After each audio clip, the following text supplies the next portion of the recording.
Young women in the prime of their youth are strolling down the street, showing off their beautiful figures.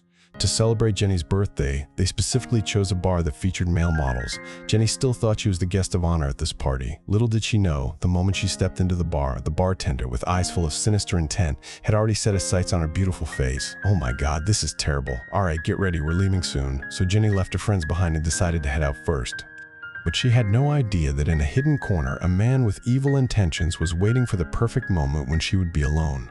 From that day forward, Jenny lost herself, and perhaps that day, if she had listened to her parents and stayed home for a celebratory meal, she might have avoided this horrific tragedy. Jenny's parents owned a construction company, and during summer break, she usually worked there, handling the accounting. When he saw his daughter listing party plans on the computer, her father initially didn't want to agree because everything seemed absolutely insane. What? Is this a wedding you're planning? Watching Jenny plead with her father, she finally succeeded in getting his credit card. Levon seemed to see his own future, knowing his beloved daughter would also grow up one day. A father always has to find a way to fulfill his child's wishes. He had been working as a security consultant for this company for a long time, but he wasn't like typical security consultants. Besides managing construction site safety, he also protected the safety of his employees. Were spinking again his when he saw gangsters harassing his workers. Levon absolutely couldn't stand by and do nothing. Realizing words wouldn't work, Levon immediately grabbed an iron barrel and slammed it straight into the group. The opponents were furious and were about to pull out knives to fight back, but Levon immediately knocked them down with the iron barrel. Seeing that guy still wouldn't give up, Levon forcefully knocked the knife out of his hand, then used a pole to pin him down into the concrete. But a large group of gangsters quickly swarmed in. Knowing trouble was brewing, Levon quickly grabbed a sack of cement and threw it straight at the leader. While they were in disarray, Levon quickly snatched a gun nearby. He pressed the gun tightly against the leader's head, forcing him to leave with his accomplices. With someone this formidable, what gangster would dare to confront him? After saving the workers, Levon quietly took no credit for his actions. However, his dauntless figure was clearly seen by Jenny. Did you learn those moves in the military? Let's just say I didn't see anything. If her father knew this security consultant had such martial arts skills, he would definitely be astonished. Jenny remembered he was once a paratrooper and had even taught her how to use a dagger and track wild animals. Levon took the lunchbox she offered and gave a faint smile. Because ever since he was discharged from the military, he had nowhere to live, so every day he had to live out of his car. His colleagues at the company, to thank him for his help, often brought him some food. But this nomadic lifestyle, while seemingly free, also meant he had lost custody of his daughter. Ever since his wife committed suicide, his daughter was sent to her maternal grandfather's house to be raised. Each time, Levon was only allowed to visit at a specific designated time. "Hello, beautiful girl, get in the car." The maternal grandfather was extremely dissatisfied with this son-in-law because during his years in the military, he never fulfilled his responsibilities as a father. Especially when his daughter needed him most, he was still stuck in that damn war zone and couldn't come home. He was still stuck in his eyes. Levon was nothing short of a cold-blooded killer, a man who only knew how to use violence to solve problems. Levon understood he couldn't argue back. He could only pour all his tenderness into his daughter because he knew she was always waiting for him to visit. Levon's scarred face finally broke into a rare smile. His daughter actually loved her father very much, even though his presence was almost absent from her childhood. Levon was also learning how to become a true father. "This is your mother." But the grandfather was afraid Maria would remember her deceased mother, so he had put away all the photos in the house. Not a single one was left. Sometimes Maria even forgot what her mother looked like. There was a time when Maria resented her mother for leaving her alone and lonely, but little did she know Levon also resented himself. However, the current situation was not good either, because the grandfather was still fighting for custody of the girl.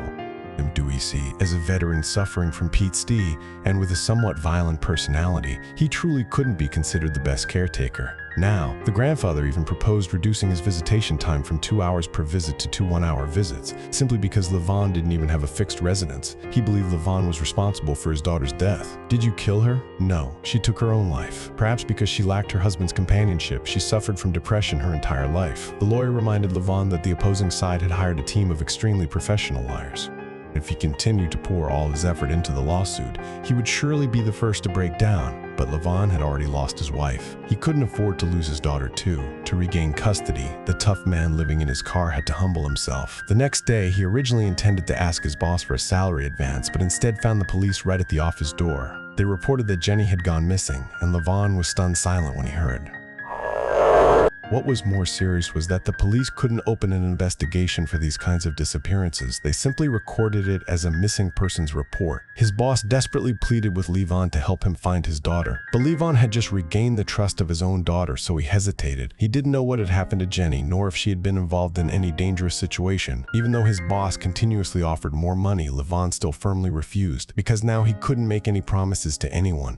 While his mind was distraught, he drove to his old friend's house and almost had his head blown off by an arrow. "It's me, Donnie! Don't shoot me!" The banter between the two old friends helped Levon relieve some of the pressure. He and Donnie had served together in the military. During one operation, Donnie was seriously wounded, and it was Levon who risked his life to pull him out of that hell. Even so, Donnie still lost an eye. Levon asked about Jenny. Actually, Donnie had already guessed. Because Levon was someone who hated evil to his core, and Jenny had always trusted him deeply. After making his decision, he went back to his boss. This time, he didn't ask for any payment. It was simply to keep an old promise he made to Jenny, because she wanted to help her parents with the company. She had once turned down a full scholarship to the conservatory and instead chose to study business. A kind girl like that didn't deserve such a tragic fate. Seeing his boss completely immersed in alcohol, Levon once again appeared, bringing him hope. His own painful past couldn't be salvaged, but for the friend in front of him, there was still a chance. After so many years of a close bond, Jenny had long been considered family by him. Therefore, Levon would definitely help him rescue his daughter. And what he needed to do now was to take care of his remaining loved ones. At the bar where Jenny disappeared, missing person flyers were posted everywhere, but they had no effect whatsoever. Levon sat in his car, keeping watch right outside the door. After he thoroughly investigated everyone and everything related to Jenny, the most suspicious person was still the bartender. Whether he was just an intermediary or the mastermind, Levon was determined to extract clues from him. In the hallway where Jenny had appeared, Levon discovered all the security cameras had been destroyed. On the floor, he found one of Jenny's earrings. Clearly, this bar was hiding dark secrets. Levon secretly attached a listening device to the bartender's car, then followed him all the way home. In the middle of the night, as the bartender was about to take a hit of nitrous oxide for pleasure, Levon quickly removed the tracking device, then used his lock-picking tools to quietly break in. Before the bartender could even react, Levon pushed the door open and walked straight in. "Hello, Johnny. Are you a cop?" Levon immediately confiscated the gun on his table, then began questioning him about Jenny. At first, the bartender tried to deny everything, saying that she got drunk and her friends took her away. Just a little girl who couldn't handle her liquor. "Are you trying to blame my drinks?" Levon already knew this guy wouldn't talk easily, and instead of his deceitful words, he trusted his own methods more. Levon stopped being polite, grabbed the bartender and dragged him straight into the bathroom, then turned on the faucet in the tub. The man's brain clearly understood he was about to be drowned, but his adrenal glands made his heart pound rapidly. Begging for life, he would try to hold his breath until his nervous system cried out, eventually affecting his brain. Drowning is actually a deeply contradictory death, and this bartender was not a gentle person by any means, so Levon absolutely showed no mercy. When he learned that behind him was a cold-blooded boss who sewed people's eyes shut after killing them, Levon became even more determined. He just needed him to reveal the name of the person behind them, but just then the bartender's accomplices arrived. The bartender screamed loudly, alerting his accomplices, but Levon quickly pulled him out to use as a human shield.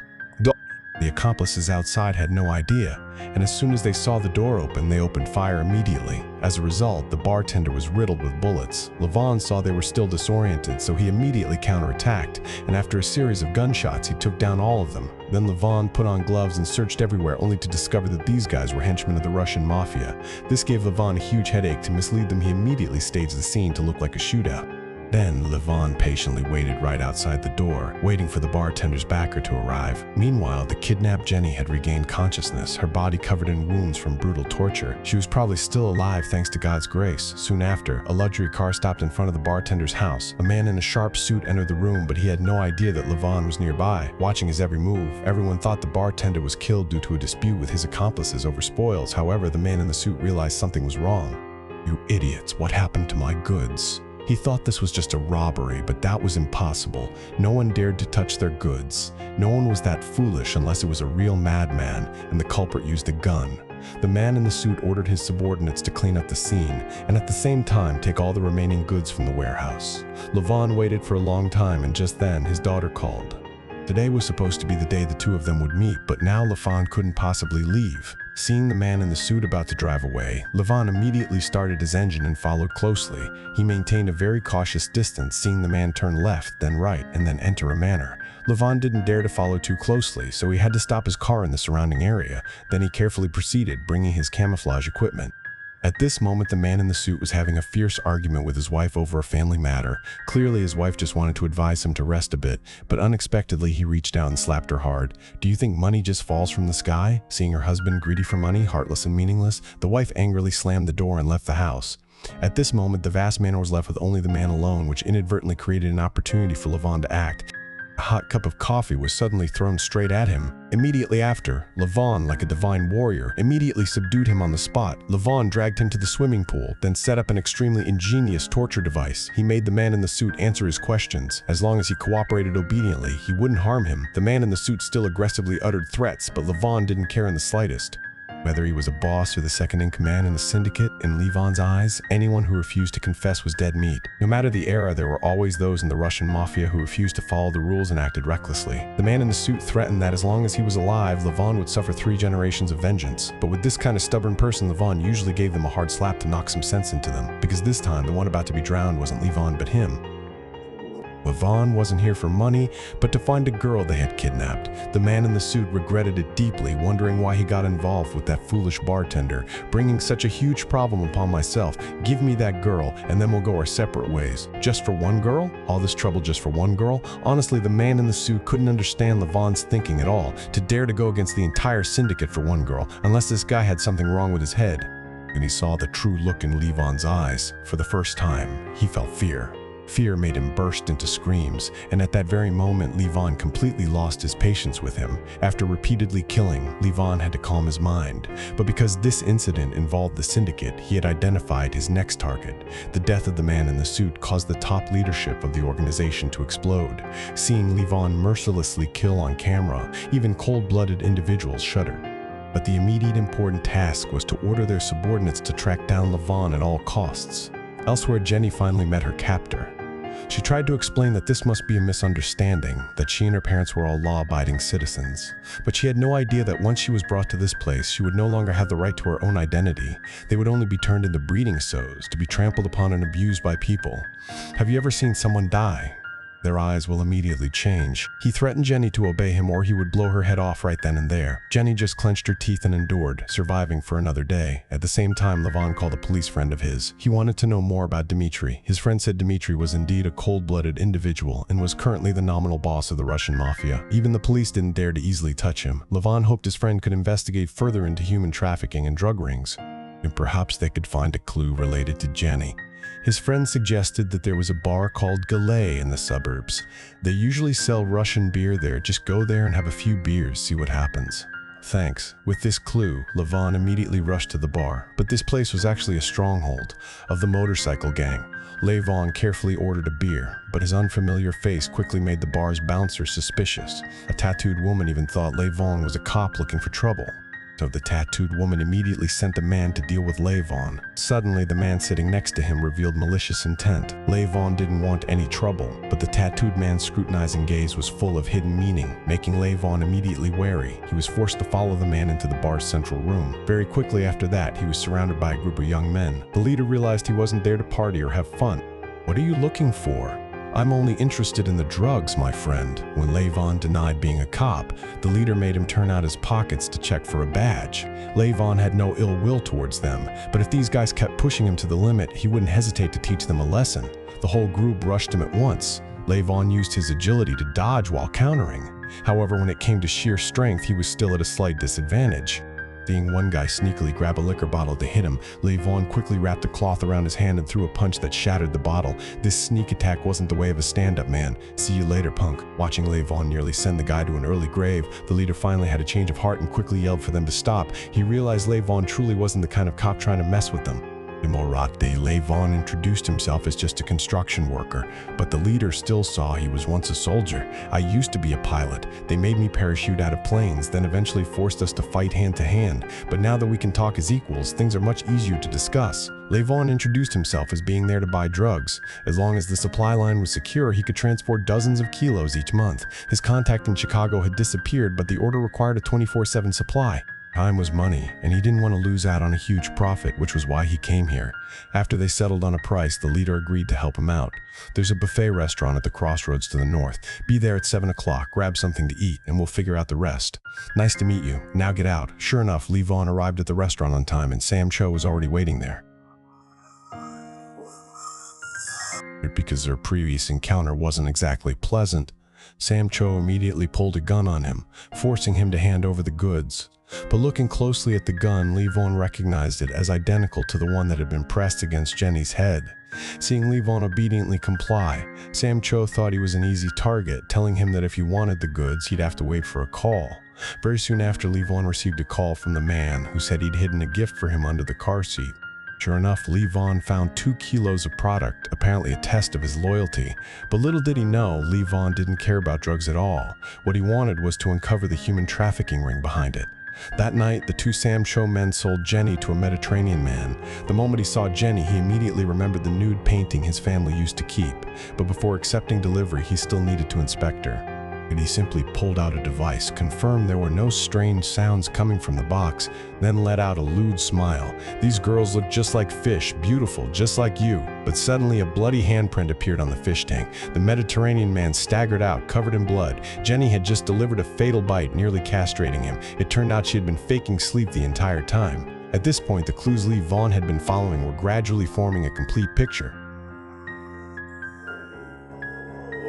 He then received a return call from the man, who said Lee Vaughn was very satisfied with the goods. The leader was now reassured and planned to introduce him to a higher-up. But the prerequisite for entering the party was that Lee Vaughn had to wear a proper suit. When Lee Vaughn arrived at their gathering place, he noticed the security level far exceeded his expectations, and this time he finally met the infamous Dimitri. "You already have my word, I'm just here to discuss business." Lee Vaughn tried to maintain a gentle, harmless smile to lower Dimitri's guard.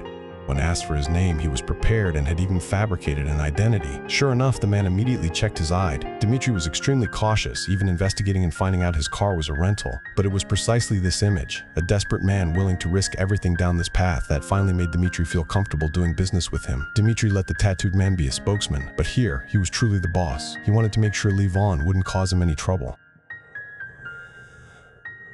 When his subordinate returned Lee Vaughn's ID without finding anything unusual, Dimitri was finally completely at ease doing business with him. As Lee Vaughn firmly shook Dimitri's hand, he knew his plan was halfway to success. A large shipment was delivered directly to Lee Vaughn, and Dimitri officially considered him an insider. If he needed more goods, all he had to do was send the tattooed man a rabbit emoji. Seeing Dimitri's greedy expression, Lee Vaughn was even more certain that Jenny's disappearance was definitely connected to him. But for now, he had to pretend to maintain peace.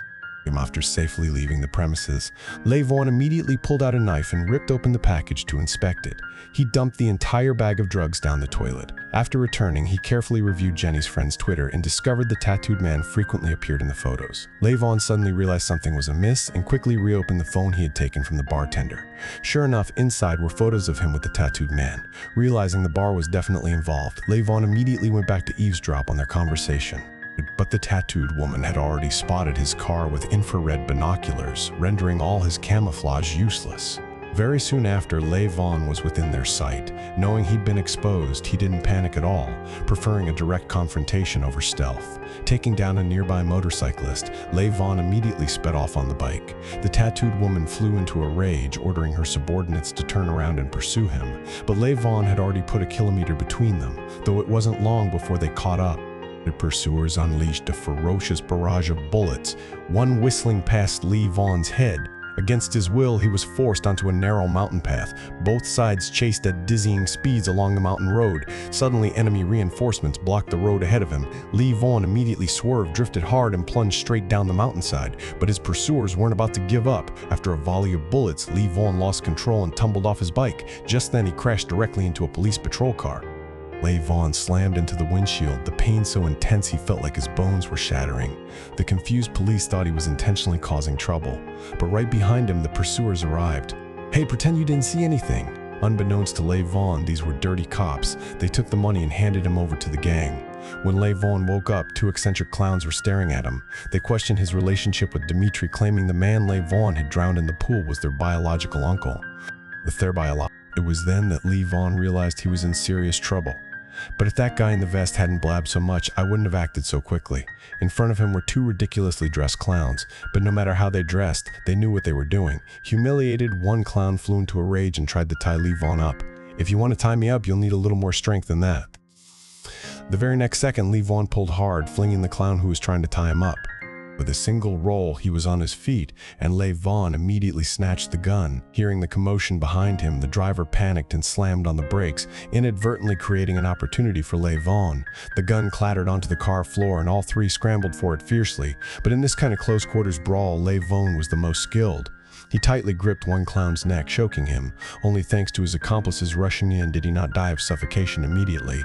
Lee Vaughn was now attacked from both front and back, forced to grab a gun and fire a few shots to create an escape opportunity. But the very next second, he accidentally pulled the trigger, blowing the driver's head off. The truck swerved wildly on the mountain road, then careened down an embankment and stopped at the edge of the river. Lee Vaughn slammed onto the floor, dazed with pain, but still managed to subdue the remaining two enemies. At that moment, a toolbox fell open, and Lee Vaughn grabbed a wrench, striking one of his opponents forcefully. Taking advantage of their distraction, he lunged, seized the gun, and finished them off on the spot. Lee Vaughn hastily cut the restraints on his hands. As soon as he was free, he opened the truck door, then pushed the vehicle to tumble directly into the river, destroying all evidence. The cover of night became his perfect disguise. Not long after, a man kissed the hands of his two sons, giving them a blessing. His friend had died previously, and now both his sons were also killed. Lee Vaughn had directly provoked his entire family. Meanwhile, because Jenny had injured a client, Dimitri was extremely displeased with Sam Choe. "It's lucky you're still alive right now. We're in the human trafficking business, not plastic surgeons. Mistakes like this can easily ruin an entire operation. If we can't keep our promises, we won't have any clients left." To appease the client's anger, Dimitri had to pay out $300 in compensation. Sam Choe listened, his skin crawling. Now the client wanted Jenny dead, and Dimitri also wanted her gone. If Sam Choe couldn't handle this, Dimitri would chop him into 8 pieces. At this moment, the entire council of Russian mafia elders was meeting behind closed doors. Everyone was grim and tense except for Dimitri, who was still partying. Meanwhile, Dimitri was hiding in his underground bunker, not even daring to post a single tweet. Finally, the council of elders' assassin found him. A devastating punch sent half his teeth flying. The man sat down in front of Dimitri. "Your father is dead." "That's good news. The one who killed him also killed both my sons." When Dimitri saw Lee Vaughn's picture, a chill immediately ran down his spine, his hair standing on end. He never imagined that the biker who brought him a client would inadvertently introduce such a catastrophe. Dimitri swore he truly had no idea. He and Lee Vaughn had only met for a mere 5 minutes. But when he saw Dimitri secretly take a photo of Lee Vaughn's fake ID, the man looked at him with even greater respect. Out of good intentions, he even reminded Dimitri that the person Lee Vaughn truly wanted to kill was him. Watching the man and the assassin leave, Dimitri felt cold sweat break out all over his body. Based on the information from the fake ID, the assassin tracked down Lee Vaughn's old military file. His father-in-law never could have imagined that his own son-in-law had brought about such a terrifying calamity. Just then, Lee Vaughn arrived at school to pick up his daughter when suddenly her grandfather not replying to messages made the girl worried. Especially when Lee Vaughn also noticed someone trailing them. After careful thought, he decided to tell his daughter the whole truth. "Dad's been a bit dishonest. I made a big mistake." "Oh my God, did you kill someone, Dad?" "Mary, I'm serious." His daughter's overactive imagination left Lee Vaughn speechless. He then told her to turn on location sharing with her grandfather. But when he saw the signal show up right at home, Lee Vaughn immediately turned the car around and sped straight back. In front of him was a towering inferno. Lee Vaughn knew he was too late. "Rate," he told his daughter to stay in the car. Then he rushed alone into the burning house to save people. Her grandfather couldn't understand who Lee Vaughn had angered to bring such a disaster upon their family. It turned out it was all the filthy work of the Russian mafia. Lee Vaughn's face was grim and solemn. Her grandfather advised him to hand the matter over to the police. He didn't want to see Lee Vaughn continue to harm others or himself through violence. But that mafia group had made a fatal mistake. They touched Lee Vaughn's family. Hiruki took her grandfather to the hospital and left him under police protection. As for his daughter, he had a safer place to entrust her. He asked Donnie to look after his daughter. Although Donnie generally didn't like his friend throwing himself into dangerous situations, if Lee Vaughn said it was for justice, he felt compelled to see it through. Once Lee Vaughn had begun killing and moving forward, he now only had a path of bloodshed ahead. Therefore, Donnie believed he needed to be armed to the teeth. And fortunately, Donnie had an entire arsenal here. If you want to kill silently without anyone knowing, a suppressed Mi-5s isn't bad. But this is the primordial weapon from the hands of a horseman of the apocalypse. Its destructive power is unmatched. Looking at Donnie's arsenal, Lee Vaughn was overwhelmed, his head spinning. But when Donnie handed him the M14, Lee Vaughn knew he had fallen in love with it all over again. Carrying his old weapon down a path of no return, Lee Vaughn couldn't be sure if he would come back alive, but at least he knew his daughter was in a safe place. But before leaving, he gave his daughter half of a badge to keep. When he returned, he would piece it together with the other half, so father and daughter could be complete, a reunited family. But this time, Lee Vaughn swore his daughter would never have to endure the pain of losing a loved one again. He was also determined to save Jenny. At this moment, the two Sam Cho men were preparing to deliver Jenny to the Mediterranean man. What the client wanted to do with her after that was a different matter entirely. All along the way, Jenny prayed incessantly, but the tattooed Sam Shui woman just found it amusing. "Your God won't come to save you now." To their surprise, Jenny suddenly threw a powerful punch, then fought fiercely, causing the car to swerve directly into a dense bush. Seizing the opportunity, Jenny kicked open the door and escaped. The Sam Shui woman panicked and quickly gave chase. If Jenny got away, Dimitri would surely flay them alive. But Jenny used barbed wire on a wooden fence post to cut her restraints, then ran headlong, quickly disappearing from the wooden post to cut her restraints, then ran headlong, quickly disappearing from the woman's sight. Knowing the situation was critical, they were forced to split up and search for her. Jenny greedily took a deep breath of the free air. Now she had to find a way out of this forest. Luckily, a police patrol car suddenly drove by. Jenny rejoiced, thinking her luck had changed, and rushed out to flag down the car. To her dismay, the ones who stepped out of the car were the same two dirty cops from before. Jenny naively recounted her predicament, still believing she was finally saved. But when she was driven straight back to the dark mansion, seeing the sinister smiles of the two Sam Cho men, she truly realized how bad things had gotten.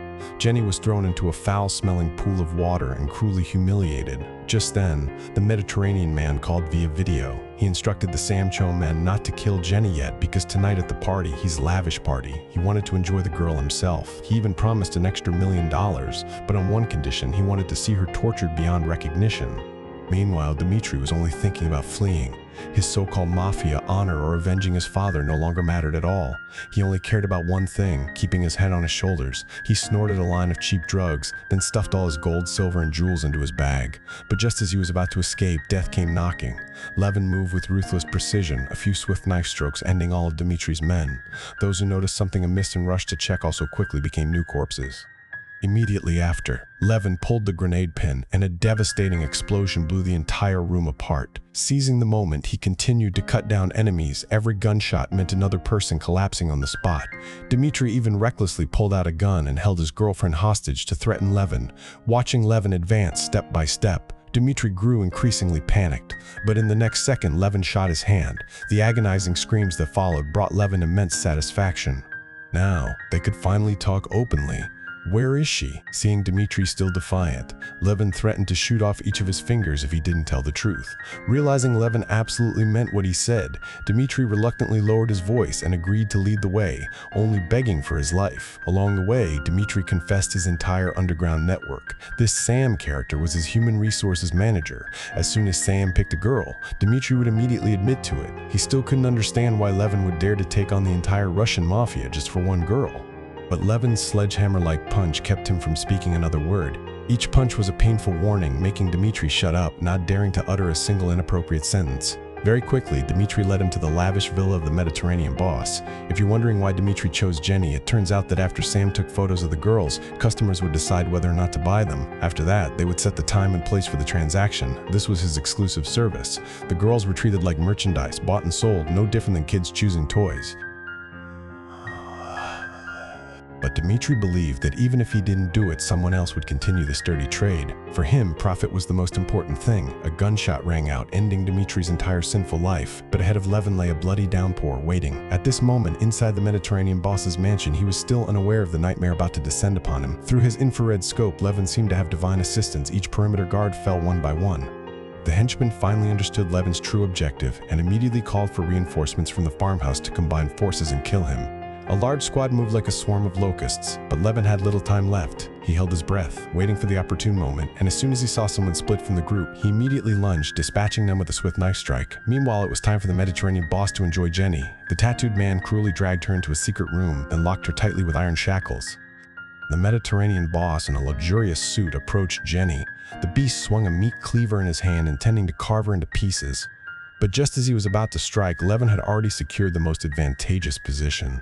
As Levin tossed a grenade straight in, the slaughter officially began, and he plunged into the fight, holding nothing back. At this moment, the entire motorcycle squad roared towards the perimeter. One of them broke through a window and launched a surprise attack on Levin. But as soon as he reacted, he immediately switched to headshot mode, taking them down one by one. However, the overwhelming firepower was too intense, forcing him to temporarily retreat.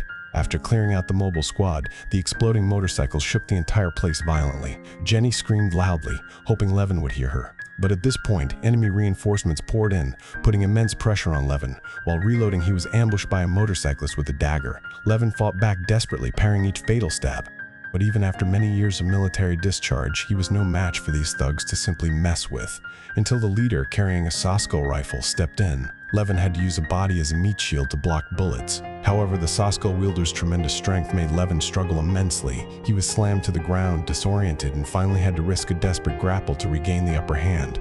Both drew daggers, engaging in a fight to the death. Though there was no personal grudge between them, standing on opposing sides, there could only be one outcome.